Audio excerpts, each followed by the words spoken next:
Dixon, by the way, if you ever point a gun at me, I will take it from you and shove it up your ass, sideways. That's a promise. Bang, bang.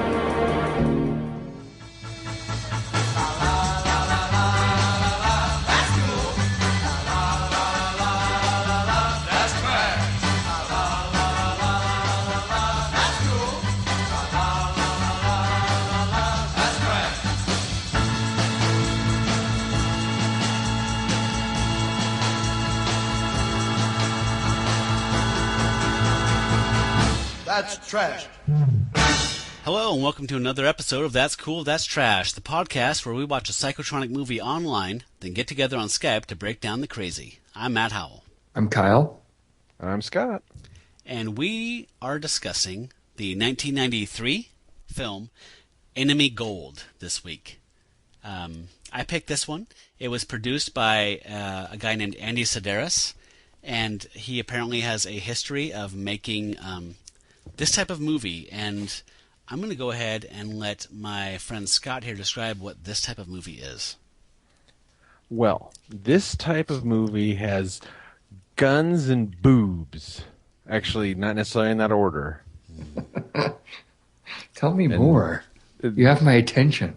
There's no more. There's no more you need to know. I mean, that's what this movie has, and in spades, and that's kind of why you watch them. So I think that we should put movies like this, maybe this one in particular, into a time capsule.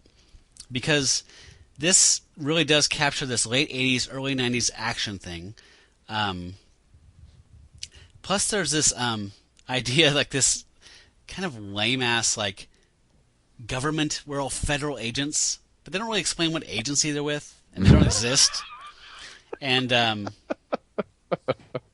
they have... Yeah. It's all very vague. It's all very vague. We're just federal agents. Basically, it feels like Miami Vice. I think what they do is you say, I want to be a federal agent, and they say, do you have a vest? So it feels to me like you're a federal agent. This is like if the expression like if a butterfly flaps its wings in the Amazon, it may cause a hurricane in Asia or something like that. I feel like Miami Vice made an episode in 1984, and it caused these movies. Like this, Miami Vice caused so much badness.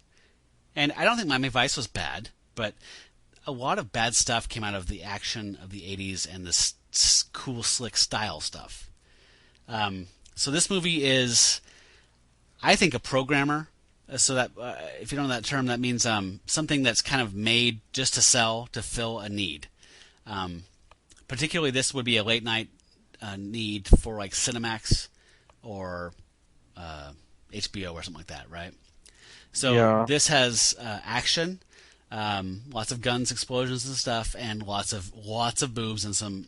I hesitate to even call it softcore sex because it's not even like the non-penetrating thrusting. It's just sex scenes. Yeah, it was awkward. Yeah, it was incredibly awkward in a way where like. They have to touch each other to make it believable, but they don't want to interfere each other's personal space. Yes. That's like my house. It would actually full penetration would be less awkward. Yes. And I mean in this it's the weirdest thing. It's like we're not having sex, but it's creepier. And this is much creepier because we're not I don't want you to touch me. Yeah, it's almost like a really bad choreographed fight where like you can see the punches missing by a long ways, but the actors are still reacting to it. Yes. Yeah. So this creepy guy's touching my ass, and this is so wrong. I'd rather he just stuck his dick in me. That would be preferable than his hands on my ass. There's a long history in psychotronic film from the earliest days of it of casting in like Playboy Playmates and later on in like the 70s like Penthouse Playmates or whatever they're called models and this one this kind of rose in frequency I think through the 80s, especially when videotape became more accessible and an acceptable form of a medium. So you just get a couple Penthouse or a Playboy model and throw together a script and get some demolitions guy, and you have a movie, which is what this is. That's exactly what it felt like. That's exactly what it is. But I will say kudos to finding Susie Simpson. So. Yeah. Oh, yeah. They had her before they even started this production. No, this is built around her. So yeah, they're like, can she take her top off and have a crossbow? Movie. Yep. When is she going to take her top off? And, when is she get the crossbow? Agent Noble. Did you guys happen to look her up by chance? Yeah, she was a Baywatch girl, right? Yeah, but do you know about why she got famous in the first place? Miss USA? No, she was involved in a Hustler. political scandal. No. Is it the one with the boat? with Hart? Excuse me? You know what I'm talking about? You know what I'm talking about? I'm obviously not right because what's his name? The whole thing where he was the presidential front runner and then what was his Hart? He was like running for president and then the whole boat scandal with the. Please tell me, I'm curious. Okay, so Collins gained considerable notoriety after alleging in 1991 that she and then U.S. Senator Chuck Robb had carried on an 18-month sexual affair while he was governor of Virginia. So that's how she got known, was she was involved in a sex scandal. Then she was a model for nude magazines, and then she went on to Baywatch later. So this is kind of around that era. This is 93, 94, so she's notorious and using that, milking it dry for all it's worth. No pun intended. Okay. See, I was thinking you were going to tell me Gary Hart. That's who I was thinking of. No. You remember Gary Hart and he had the thing with the yeah. Whatever. Anyway, that was the big thing back then. It's like, are you a politician or a televangelist? Then you got to have a sex scandal. Well, and yeah, and then then the sex scandal woman would launch a career that would end up on Baywatch. Right. Because I'm pretty sure the other one did too. So we got Susie Simpson, and Yay. her name is Ty Collins, but her name in this film is something else. Her Ty Cobb. And the third one is an actress named Julie Strain, who is kind of a B-movie queen. She's incredibly tall, and she plays a villainess in this. And yeah, because what happens is like you make a movie with her, and you're like, ooh, that looks bad. Do you have the Julie Strain? Then she was also married to Kevin Eastman of Eastman Laird, the co-creators of the Teenage Mutant Ninja Turtles. I'm sad I knew that when he said Kevin Eastman to me. And he went on to be the editor of Heavy Metals comics. Heavy Metal magazine, rather. And she's been in there a lot. She was painted by Olivia, and she was painted by a bunch of people. And I had Olivia trading cards. So did I.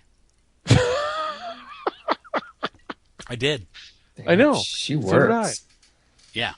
So, Kyle, do us a solid. Give us the Wikipedia version rundown. Sure. You want me to go high level, or should we just jump into this? Super high level, because I want I think I can do. I think I can do this. Like two sentences. This will be a fun challenge. This is like There's not much to Idiocracy tell. stupid. Okay. Yeah. So, secret agents. Secret agents are put on probation for breaking the rules and decide to go camping to cool down. And while they're camping, they decide to look for the treasure of Quantrill's gold. So it's this myth from the Civil War. So they decide they're going to go on a gold hunt. And while they're there, the drug lords that they busted come after them to kill them in the woods where nobody will find them. So essentially, this movie is Magnum PI mixed with Ride with the Devil, the Ang Lee movie. Sorry. Wow. Obscure reference. Okay. Yeah, sure. That's all I got. I think that's all you need to know. Oh my lord. So I can I ask a question that's not intended to be snarky at all? Did the Civil War in any way abut to like Texas? I didn't realize it went that far. Oh yeah, west. oh yeah, absolutely. Okay. It did. Have you seen Ride with the Devil? By the way, yes. This is Well, that says Tobey Maguire. right. Yes, Yeah. Great movie. Actually, very informative kind of a thing. But that has like Quantrill's the leader of the Southern who does the slaughter of the sleeping soldiers really happened. But the Quantrill's gold, that was a big myth. And this movie ties into Wait, that. this myth exists outside of this film? Oh, yeah, Quantrill's gold. Oh, my yeah. God. Oh, yeah, it does. But I can't tell if that helps or hurts. Yeah, I don't know. But here's the good thing is that this movie gives you like 10 or 15 minutes of watching Civil War reenactment to decide. And listeners will...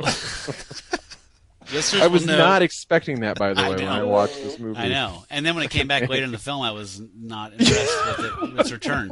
Long-time listeners will know that I have a serious issue with 80s soundtracks with heavy synth sounds. They really piss me off, and I don't know why. This movie really bugged me because they're playing Civil War songs on a Yamaha. And I just want Kyle to play some of that because it really started me off on the wrong foot.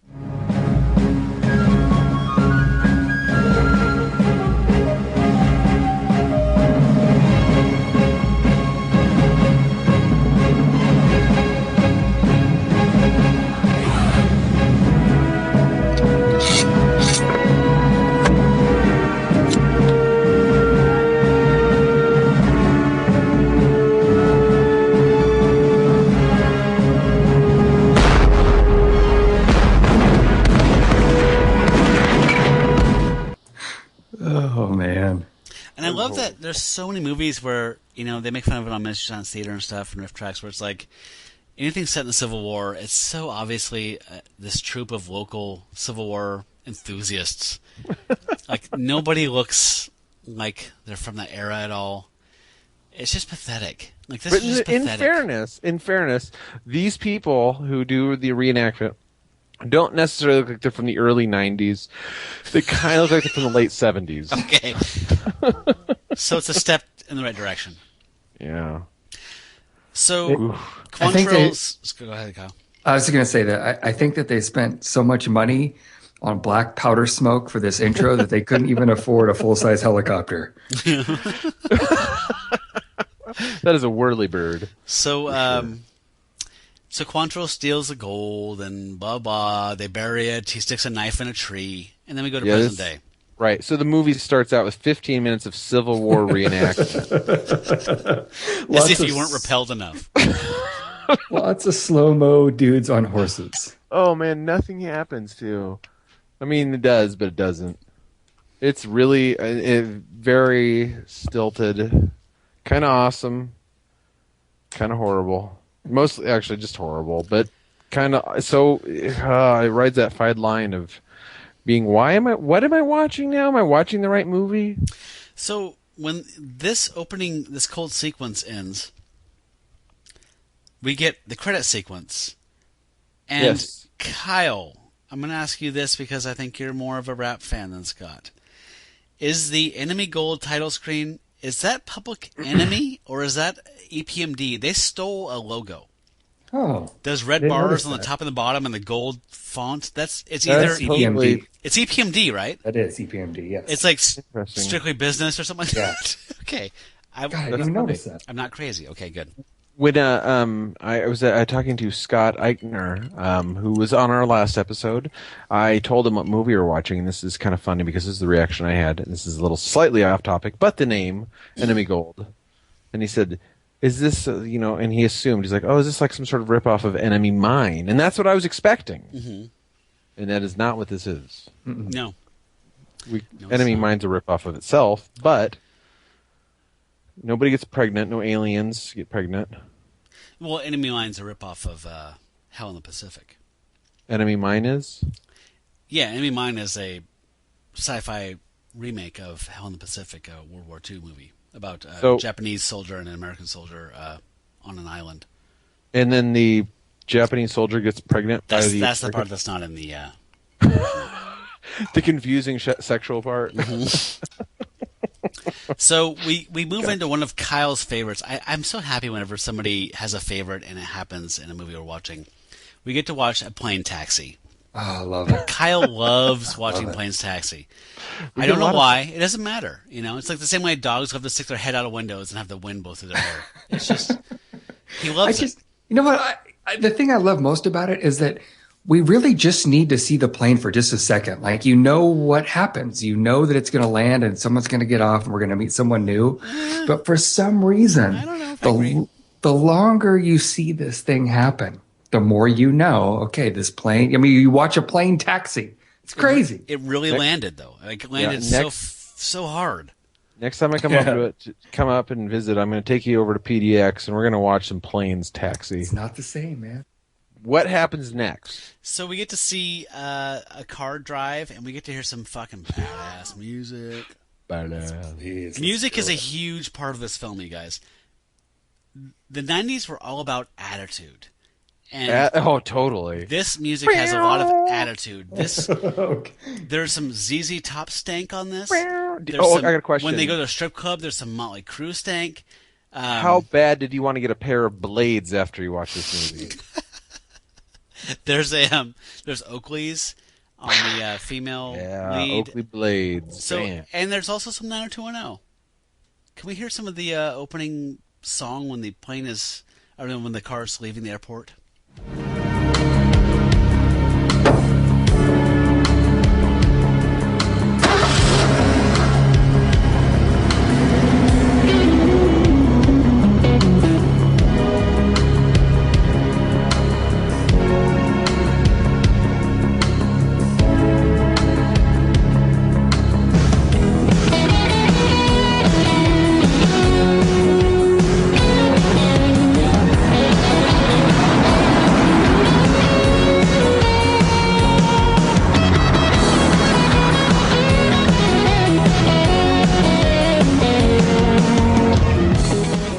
I gotta say something in fairness to early '90s, music that was used in TV at any rate, or probably all early '90s music.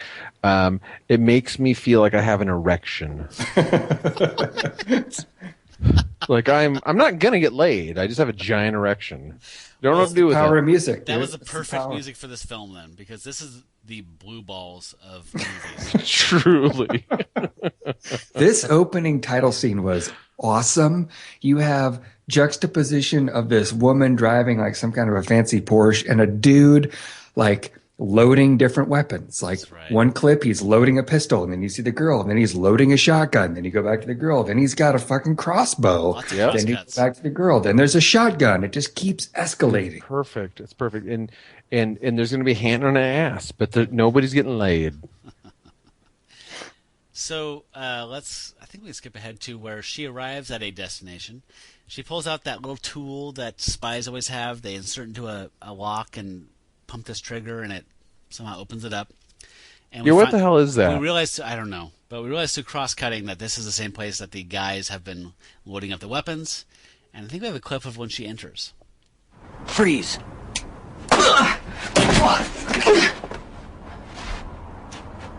Hold it! Right there, little lady. Well, Damn, it's you. Who is you? English major. Becky. Becky Midnight. So, Chris Cannon, I never thought I'd see you again. Chris, you know this lady? Know her? Hell, I trained her in the academy in Virginia 4 years ago. By the looks of it, I did a pretty good job. Becky Midnight, Mark Austin. It's a pleasure. Didn't Chris ever tell you about me? I thought we were an item. Chris, maybe I should leave you to it. No, look, that's enough reminiscing, all right? We've got business to take care of. In your last report to headquarters, you said that things were getting pretty hot down here. The agency said they'd send you in some backup. Yes, but I didn't know who or when. Well, I guess you know now. All right, as long as you're here, Mark and I were just about to go on a very important bust. Do you have your stuff? Give me a couple of minutes and I'll be dressed to kill. So, Those are my favorite movies, Chris Cannon and Mark movies. Mark Austin. I So do Mark. we meet Becky Midnight, Chris Cannon, and Mark Austin.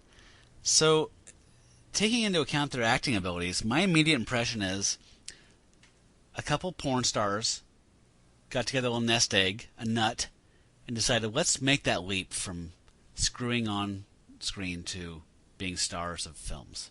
Yeah. And so they couldn't, but they're such porn stars, they couldn't actually make up real character names. Like, I don't know, something not porny. Becky Midnight. Yes! Yeah. Chris And, Cannon. I don't know, something not gay. Chris Cannon. Yes! Wasn't that your porn name? But this one's spelled with a C, not a K. Yeah. That's pathetic. K would be porno. So we move on to so she's gonna get ready to go on a drug bust. So of course you have to be clean. So we get to watch her shower. Do we? Yay. Do we ever? Yay. And we also get to see her see a new piece of equipment that's new to federal agents. It's a crossbow.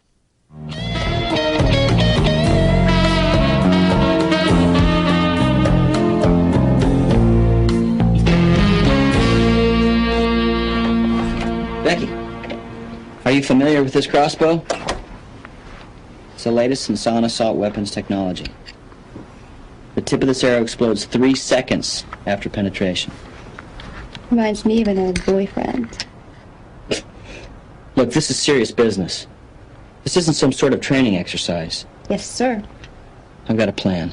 Don't. So you have to understand that at this point, one guy is wearing a leather vest with no shirt on.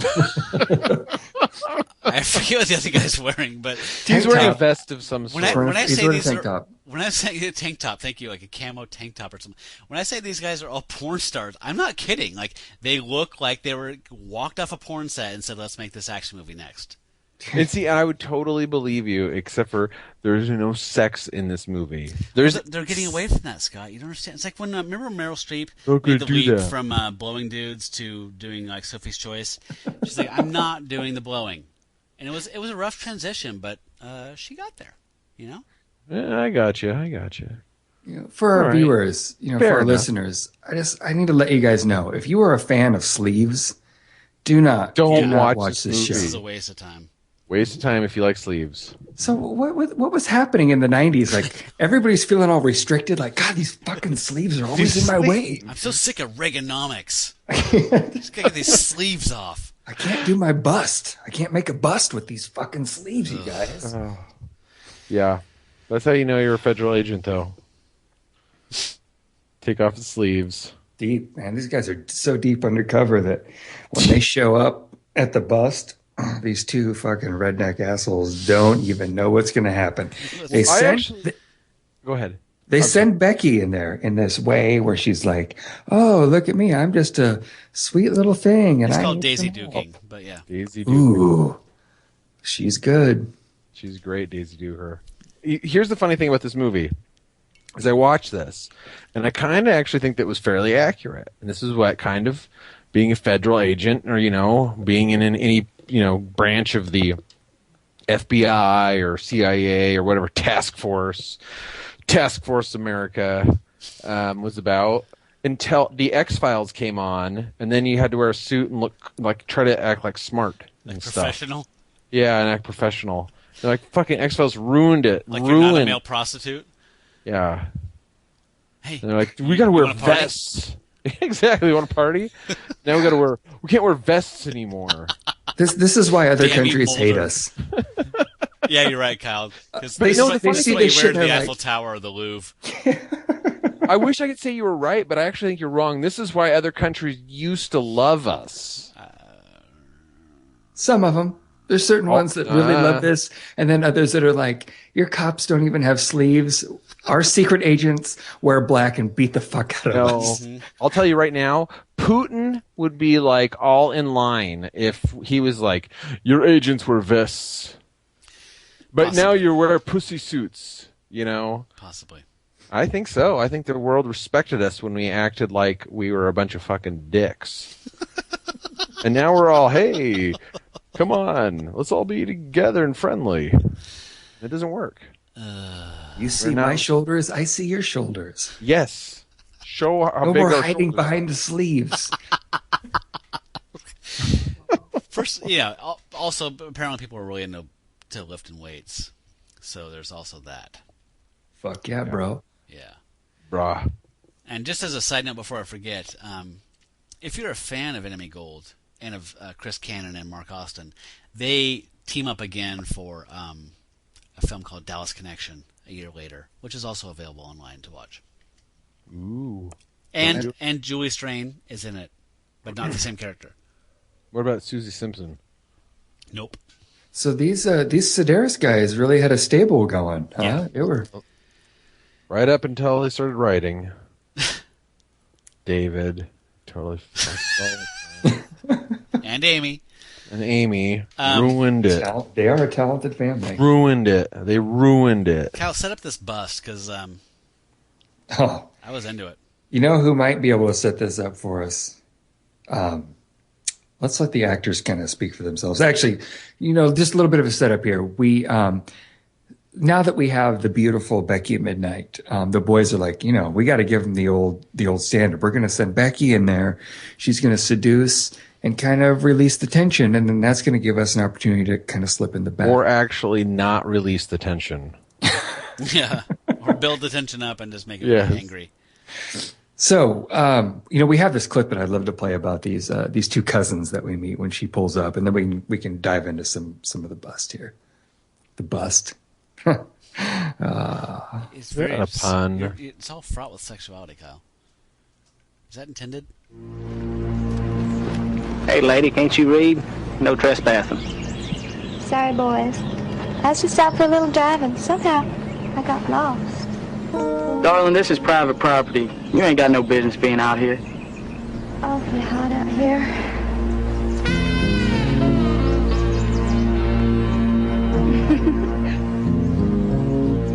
Go get the nice lady some ice water. Oh, why you always telling me what to do? Just go get the water. You better be nice to me or I'm gonna tell Uncle Jesse what you did to that chicken last night. Go get the water now.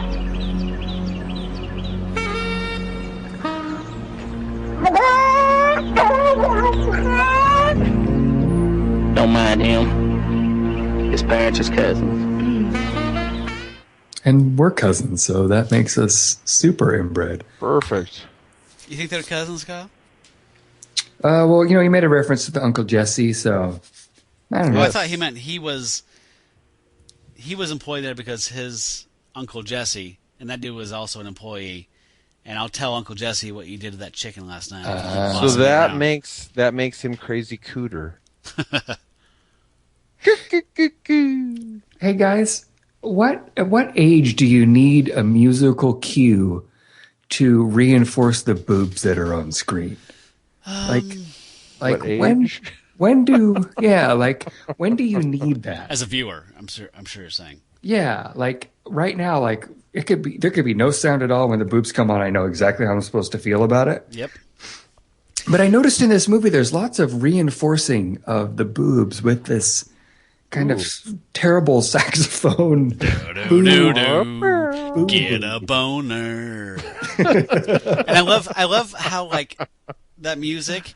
Like I feel like anybody of our generation, and I might be, whatever, like this music produces two physiological responses in people of our generation.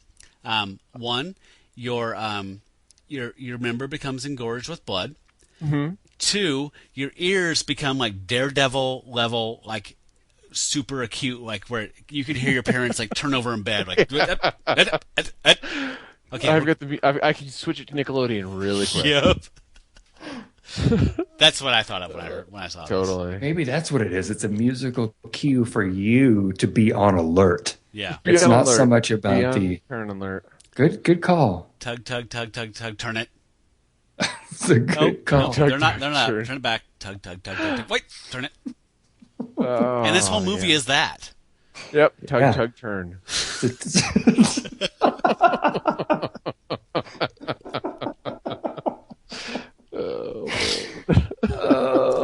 Let me really quickly just tell you about this bust, Yes, so we can get back to some funny shit here. This might be a 2-hour episode. Oh my god. Basically, this is the gang where they bring in the drugs and they hide the drugs inside of watermelons that are cut open inside of wooden crates. And these are such fancy watermelons, probably because of the cocaine, that each watermelon has its own special crate. Yeah. So there is a scene of multiple crates stacked all over the fucking barn, all over the truck. And basically, you have these two hot-headed dudes. Individually wrapped watermelons.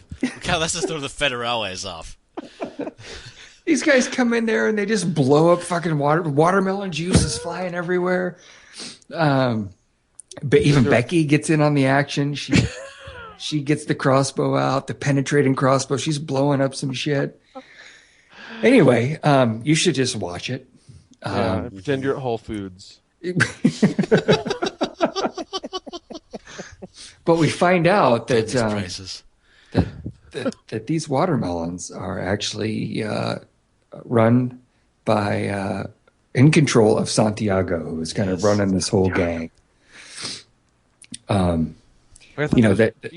agency guys show up. Of course, it's Santiago. Yeah, of course. Duh. And with all the ruckus, they call for some backup, and the rest of the black suited agency guys show up, and they're super pissed off because Team Midnight. I don't even know what to call these fucking groups. Team Midnight, goes off the rail. Team Blue Balls. Blue Ball, perfect. Team Blue Balls goes off the rails. And Dixon, their lead, is super pissed off about, he's operating in their agency, and, they're saying shit like, well, we take orders directly from Agent Noble. Anyway, it causes this big hoo-ha, and Agent Noble's super pissed off. You know what? He's not going to stand for this shit. This is in his jurisdiction. He's going to make a call back to the boss. You mean Dixon? Yeah, what'd I say? Noble's the gal. Yeah, Dixon. So, naturally, after a hard day of blowing up watermelons and not getting my ass kicked. And killing two dudes. And multiple kills. I like to go home, have a little champagne and get in the hot tub. Yeah, have a schwitz. Yeah. And almost get laid. With my coworkers. Kind of my thing. And almost get laid. Not actually get laid. It turns out that I'm not the only one that likes to do it. What a first day. You said it. That Dixon's a real son of a bitch. What's his story? We've had to put up with his crap ever since he took over this division. This used to be Agent Noble's beat. The bus today was a part of Noble's unfinished business. Dixon hates us because we really never recognized him as division head. He ticks me off. Our loyalty is still with Agent Noble.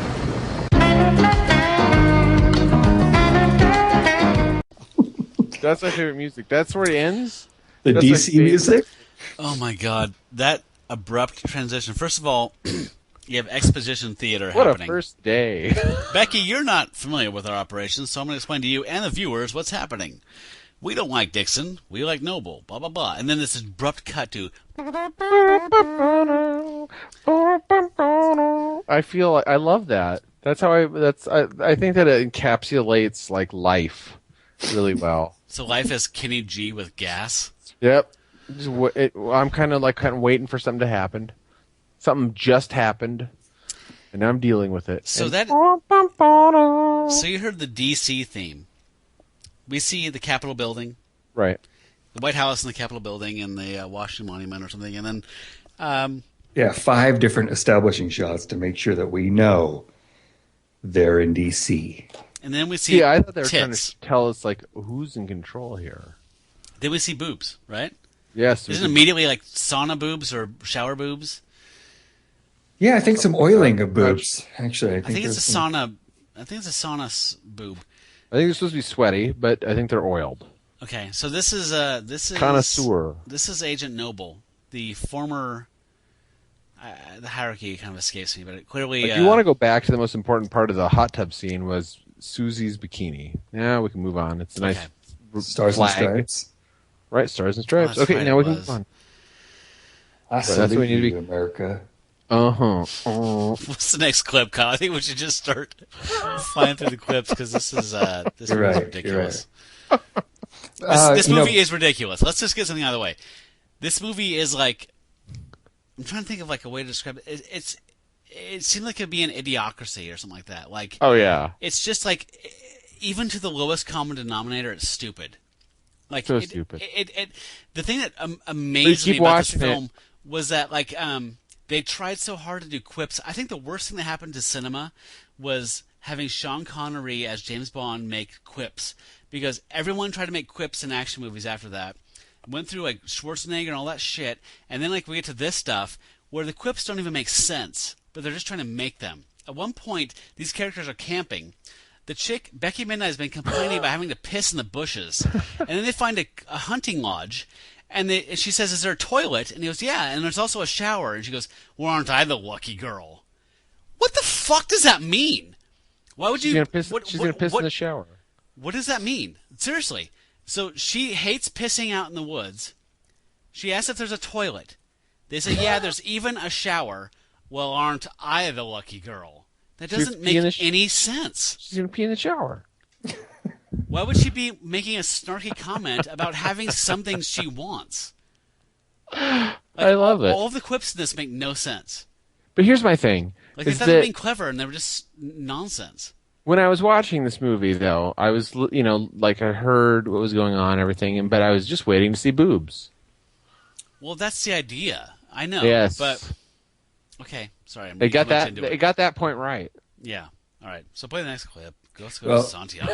All right. Yeah, we met the good guys. Now it's time to meet the bad guys. Because really, there's like 3 sentences of story here.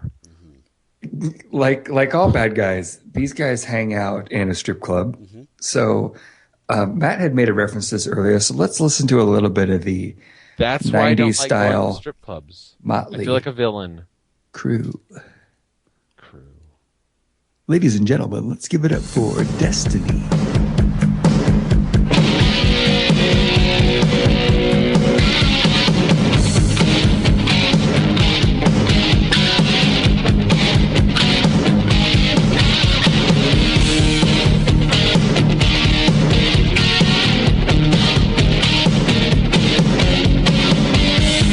Okay, I got a question. The band name was Destiny?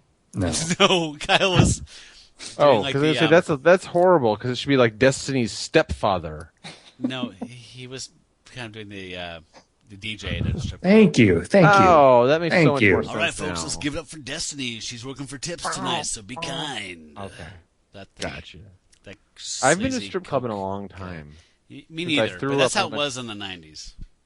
In the early 2000s. Yeah, not since I vomited on one. Last year. So we got this Dixon character who's apparently, the lead agent in this whole area. It turns out that Dixon... Is his name Mason Dixon, right? It might be. Mason Dixon.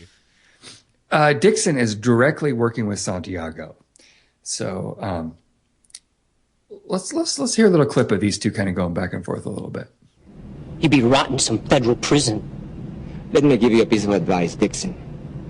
Never overestimate your importance to me and my organization. That would be foolish.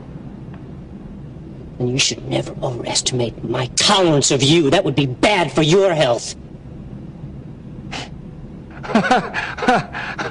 I never grow tired of your witty repartee. So a little backstory here. We heard Chris earlier talking about we heard Becky talking about the fact that her and Chris were once an item. Well, you know what? Sometimes when a fire burns so strong between two people, there is no amount of cold or water or separation that can put that fire out. They should try. They should try sand. Yeah, sand is good. So having a problem putting out sand. So they go out to dinner because they need to cool out a little bit. Agent Noble is trying to get them back on off of suspension after Dixon has put them on suspension. Right, and she suggests that why don't they go camping a little bit and cool out? But you know what? They're hot tubbed up and ready to go out for a big night. So they're going to have a little dinner, kind of talk a little bit about the camping adventure, but then we get slightly sidetracked by this. Oh, Dallas. Did you ever find that treasure? No. I'm convinced it was just a legend. There is no gold in those woods.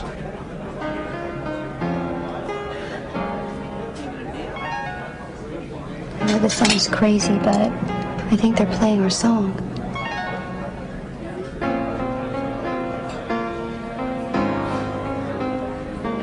Would you like to dance, Becky?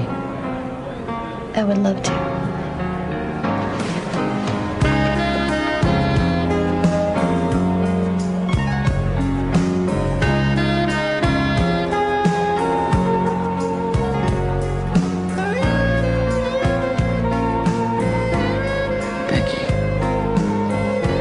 You know, when that light came on today and I saw that it was you, I had this sudden flood of emotions.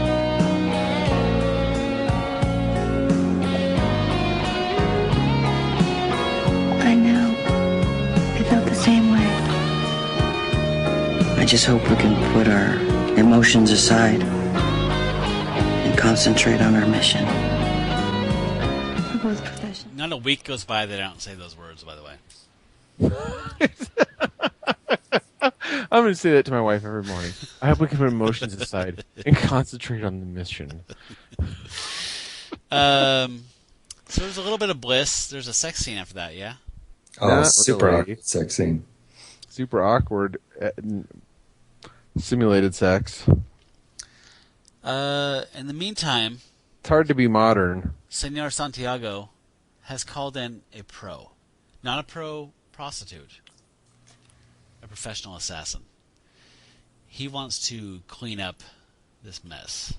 So we get to meet Jewel Panther. The sanitizer. Hey, baby. It's really crowded in there. Why don't you let me clear you off a place to sit? Right here on my face. Come on. Saddle up. Come on. Why is your nose bigger than your dick?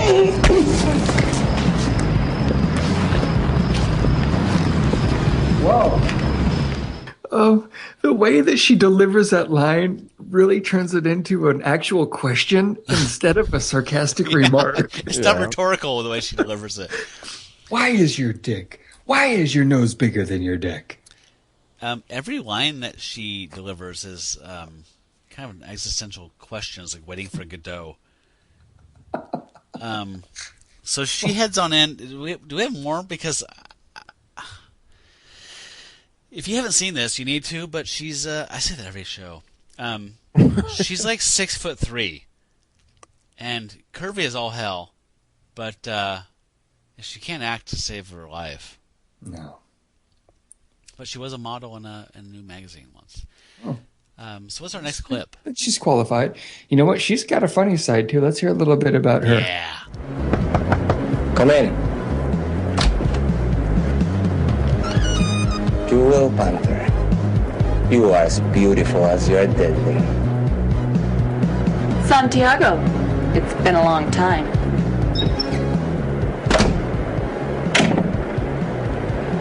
I've missed your charm. Is that all you've missed? Don't flatter yourself. You're not that good. I see you haven't lost your sense of humor. I hope you didn't bring me all the way here just to hear my latest jokes. You know, let's go ahead and round her out here with one more. Lord Almighty. Again with the tough talk. I swear I think you've been reading too many detective novels. Listen, you greaseball. I'm more than prepared to back up my tough talk. I'm suffering from a bad case of PMS. I wouldn't try my patience if I were you. You're the kind of woman my mother warned me about. As far as the agents are concerned, you just leave it up to me. We didn't set that clip up really, but Dixon has entered and explained the situation and kind of threatened Santiago, and that's where you get the PMS joke. So pre-murder syndrome. Yeah. So Great syndrome. how exactly does it transpire that Santiago has the same radio that the agents have, so they can follow their every move? Did I miss that somehow? No, that's a little gift from Dixon. Oh, okay. At some point, Dixon realizes that he needs to start stepping up his game. Okay.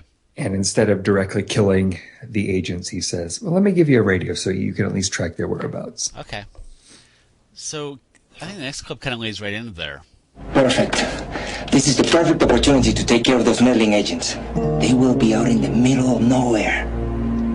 And when we find them, we can hunt them down like small animals. And no one will be able to hear their cries of pain and despair. This is going to be fun. I like your style. You should. So Santiago learns that they are going camping and that they're going to go after this gold. But I just need to bring it up that, I mean, the whole reason they're going out there is so that all three of them can just ride fucking ATVs and dirt bikes. That's the reason. Yeah. The gold is the side story. They're going out there to get their fucking rooster tail on. It's an early 90s film. They need to ride three-wheelers and four-wheelers. Mm-hmm. Yep. And they don't need to apologize for that. Fuck no, they don't. Not to me, not to you, not to anyone. I got homesick. Yeah, I know. Yep. I bet you just picked up a handful of sand and poured it in your beer and just said, I did. damn, I'm home again. My shoes have sand in them now. So when they're out camping, they kind of settle down. Becky Midnight's not much of a camper. Chris and Mark grew up together here, so they went out here every summer looking for Quantrill's gold.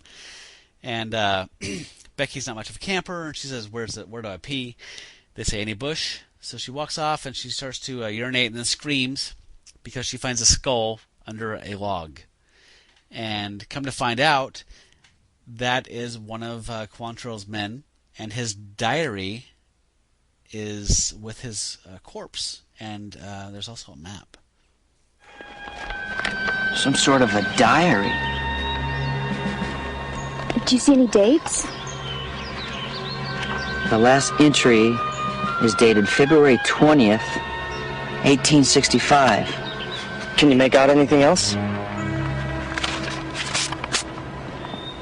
Now, there's a little map drawn next to the last entered date. What does the entry say?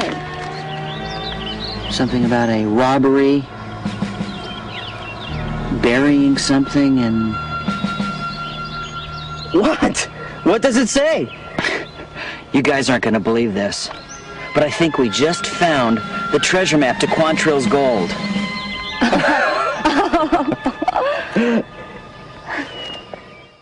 It's nice because you think that would normally be followed by skepticism, but they're just kind of stoked. Like there's just kind of a Goonies-ish, like, yay! Yeah. Yes. Better watch out for One-Eyed Willie. Yeah. So that is our actual last clip. Yay! But it's diarrhea. Cha-cha-cha. It's about like 50 minutes into the, 85 minutes of the film. Yeah. Can you start? I don't know. Can you kind of just wrap this shit up? Yeah, I mean it's much like Lady Terminator. It kind of just goes into an action mode, like where it's like this, like plotting, like we have to do this part now. Well, I believe that Cannon confronts Santiago. Is it Santiago? Shortly after one of the main bad guys, and just blows them away, and then in the woods. And then they get into the end. Santiago. I want to say it's Rico. Can't remember who it is. One of the other bad guys gets in with one of the other bad girls into a very small helicopter and starts to fly away. And then Susie Simpson pulls out her Becky pulls out her crossbow and shoots it. And here's the other thing: we didn't touch on how much she shoots this crossbow. It's awesome. When she shoots, it's awesome. And when she shoots it, it's all exploding, tip bolts. Mm-hmm. But these are not just normal. Normally I would assume like Rambo shoots an arrow with an exploding. When it hits its target, it explodes. Mm-hmm. Not Susie's. Hers hit her target. Let her target know that they're going to explode, so they have time to look at it, react appropriately, so like they're fucked. Yeah, and then they get to explode. Yeah, and in case you can't picture this, you get an over-the-shoulder shot of her sighting the helicopter. Then you get sort of. Yeah, sort of, and then you get a side shot of the helicopter with the what are they called? bolt like sticking out of an obvious part, just stuck in, and then That's reaching pink. for it, and then you get the jump cut to an explosion, which is a stock explosion. I Yes. mean, it's just terrible. It's terrible. Not my favorite. My favorite delayed explosion. My favorite was when she's taking a shower. She's naked, rubbing her tits for 5 minutes, and then two hillbillies go, "This is our chance." And I assume they're going to rape her because that would be the chance. That's what hillbillies do. Instead, they steal the 4-wheeler. Oh, God. And one of them gets a bolt in the chest, which he gets the bolt in the chest because he's about to shoot her and has plenty of time to do it. And then he blows up.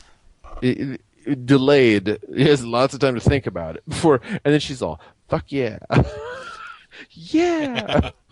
Just like I just blew a person to smithereens, and she's really And she proud goes, of it. Yes. Yes. She does the fist, like whatever that thing is called, when you pull your fist down. Yes. Yeah. Yes. Yes. Which is the '90s like positive equivalent of like not. Yeah. So the funny thing is, like, I saw that and I actually watched that little clip like 3 times.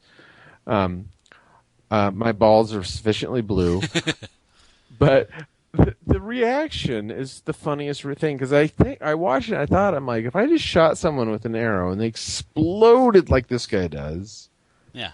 Like a I just pinata. can't imagine going yes. And then kind of like, I wasn't sure it was going to work. You know, that's what the yes is. Like, it worked. Gosh, I wasn't sure if he exploded, that would totally kill him. But I'm good. Yes, I won. So, Kyle, we're trying to wrap this thing up because the last, 30 minutes are just a bunch of action and... Quickly polish the turd. That's a mess. Quick... I thought I heard you mention that they blew up the helicopter. Oh, right? the tiny helicopter. I mean, whirly-bird. Yeah. Totally.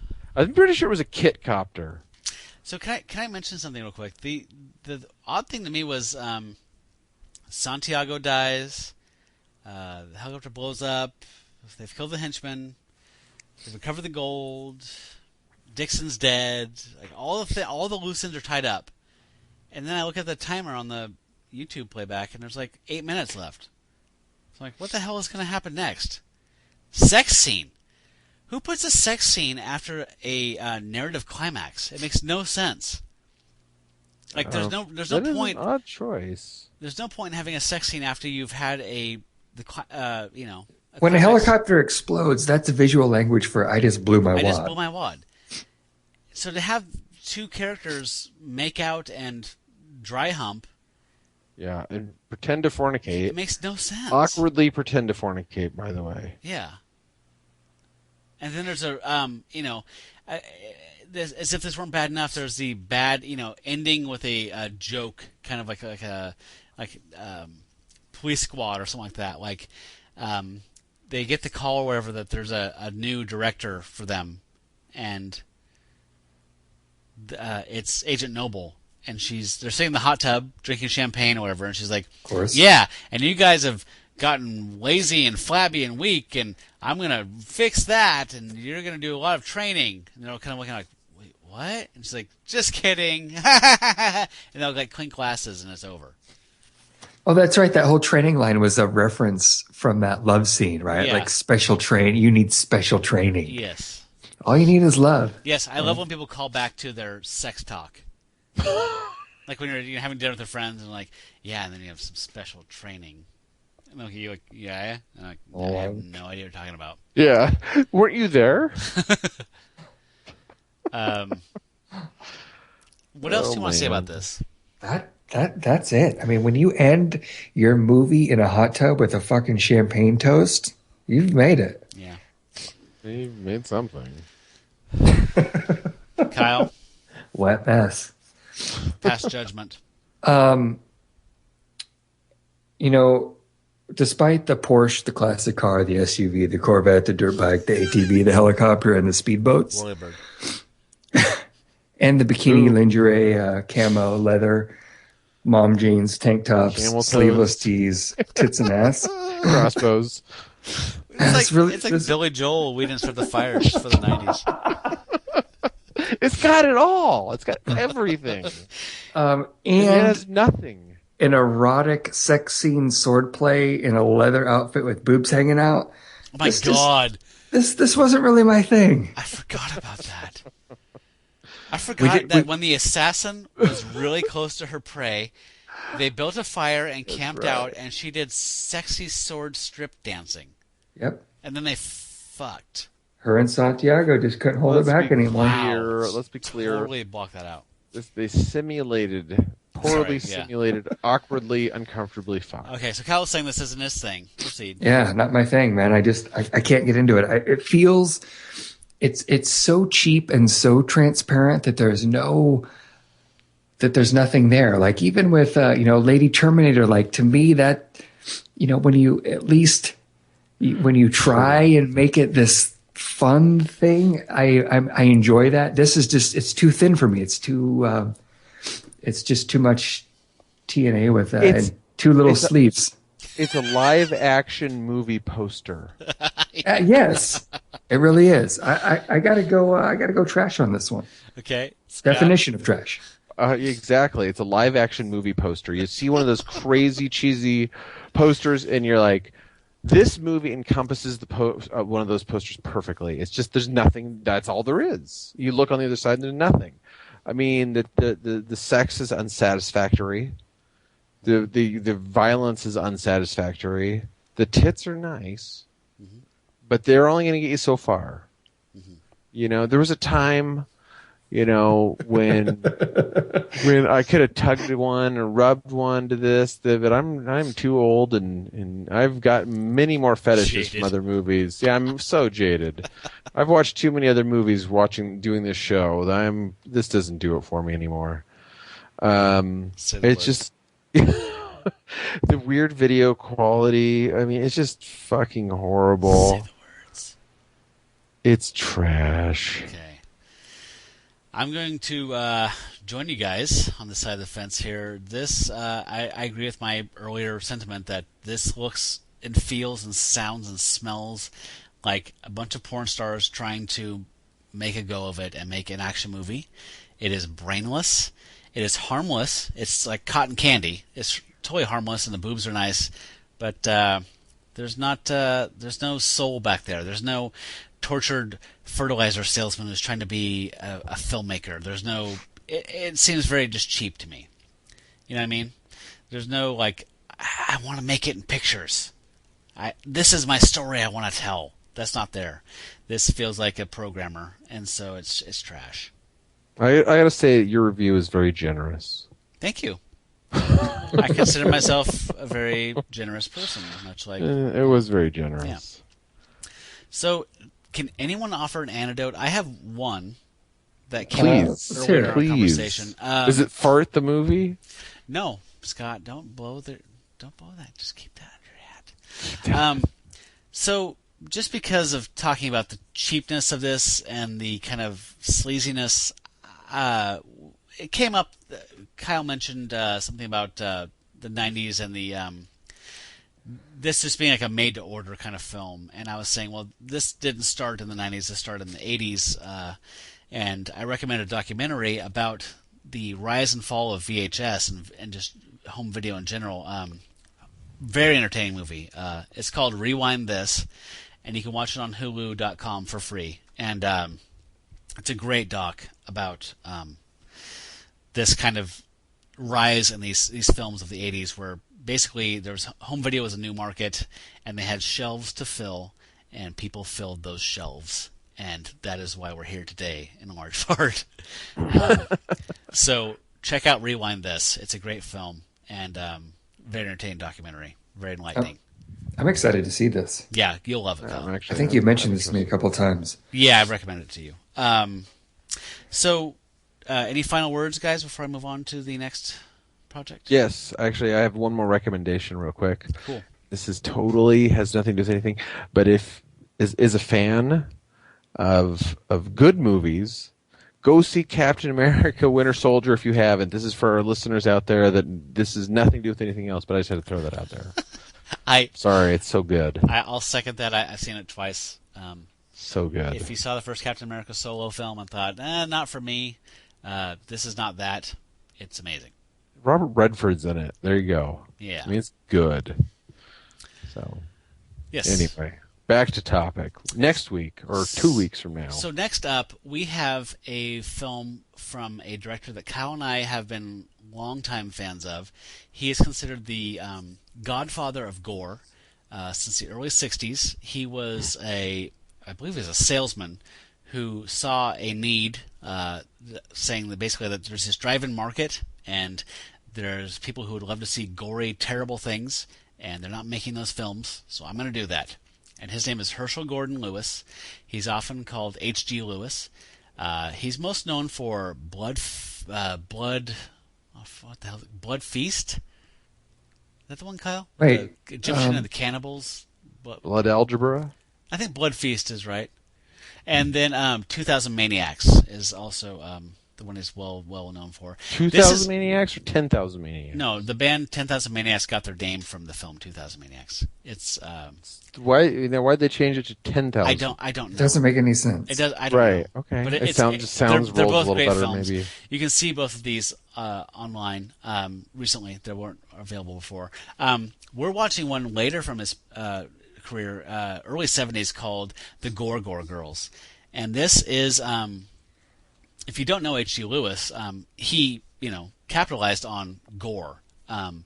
So there's some very crude, gory things, but there's a pornographic, awful quality to like these drawn-out scenes. They're very poorly done, so it's not like it looks real at all, but they just get creepy because of this like insistence and this kind of just I'm giving you what you want kind of quality that's really creepy.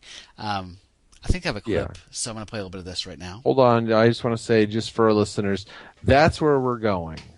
Yes. We're buttering you up. Getting creepy. Yeah, you guys seem to enjoy Frozen Scream. I feel like the sleazier the picture, the more you guys have fun with it. So I'm going pretty deep here. I want to see how deep I can penetrate you before you give me a cry of pain. The Gore Girls. A maniac is on the loose.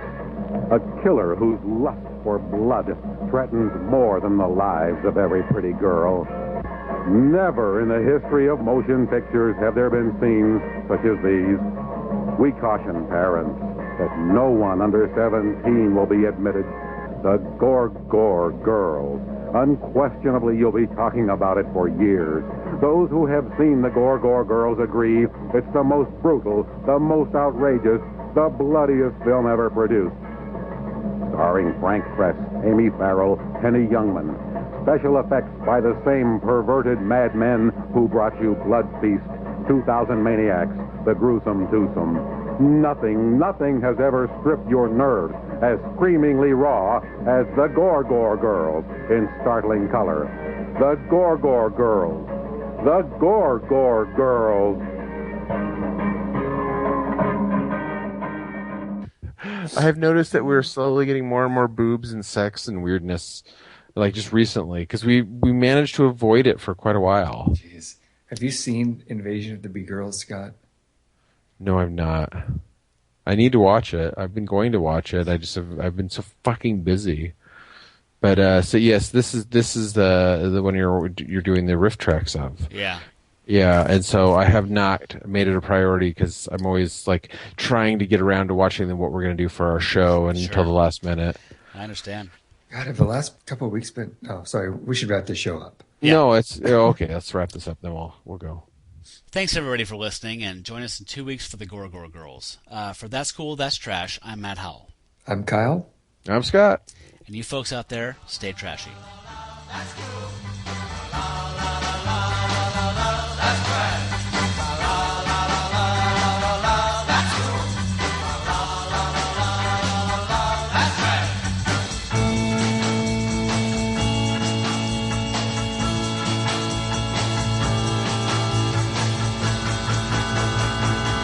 That's trash.